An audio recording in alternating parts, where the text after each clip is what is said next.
So మీరు అంటే academy start చేయకముందు సార్ అన్నట్టు సెలూన్ స్టార్ట్ చేశారు కదా. సో సెలూన్ స్టార్ట్ చేసినప్పుడు అసలు ఎంత ఇన్వెస్ట్ చేశారు అండ్ ఏంటి స్టార్ట్ చేయడానికి డెసిషనింగ్ ఎలా తీసుకున్నారు అదంతా? అంటే ముందు నుంచే మీరు సెలూన్ పెడదాం అనుకున్నారా? ఓకే ఇంకా మనం ఇన్ని రోజులు వర్క్ చేసాం, ఎక్స్పీరియన్స్ వచ్చిందని అలా స్టార్ట్ చేశారు? ఎక్స్పీరియన్స్ వచ్చింది. సో మనకంటూ ఒక ప్లేస్ ఉండాలి, వేరే వేరే చోట జాబ్స్ చేస్తూ ఎక్కడికి తిరుగుతాంలే అన్నట్టయితే ఒక ప్లాన్ ఉంది.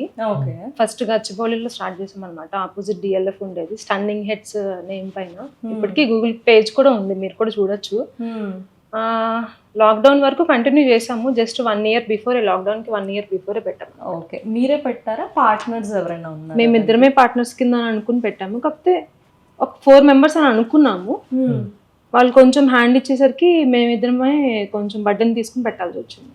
Okay okay okay. ఎంత ఇన్వెస్ట్ చేసి ఉంటారు దానికి? ఇప్పుడు ఒక 50 lakhs వరకు ఇన్వెస్ట్ చేసాం. చాలా అంటే 4 members అనుకున్నాం కాబట్టి ఇంకా కొంచెం పెద్ద బడ్జెట్లో పెడదామని ప్లాన్ చేసాం. సో ఇంకా వాళ్ళు హ్యాండ్ ఇచ్చేసరికి కొంచెం మళ్ళీ వెనకడుగు వేయొద్దని చెప్పేసి ఇంకా వాళ్ళ పేరెంట్స్, మా పేరెంట్స్ కూడా సపోర్ట్ చేశారు. కొంచెం ఇంటి పేపర్స్ పెట్టి అవి తెచ్చి బయట నుంచి తెచ్చిచ్చారు మనీ. ఫాదర్ కూడా హెల్ప్ చేశారు, బాగా సపోర్ట్ చేశారు. చెప్పాలంటే ఇంకా మా ఫాదర్ చాలా బ్యాక్ బోన్ లాగా అనమాట. సో ప్రతిదానికి ధైర్యం ఇస్తారనమాట. నేను ఉన్నా కదా, నీకెందుకు చెయ్యి, మోరల్ సపోర్ట్ కానీ ఏదైనా కానీ, ఫైనాన్షియల్ సపోర్ట్ గా బాగా హెల్ప్ చేస్తారు. సో అండ్ మీ మామగారు మీరు వర్క్ చేస్తాను అన్న లేకపోతే చాలా హ్యాపీ, చాలా హ్యాపీ. Okay okay.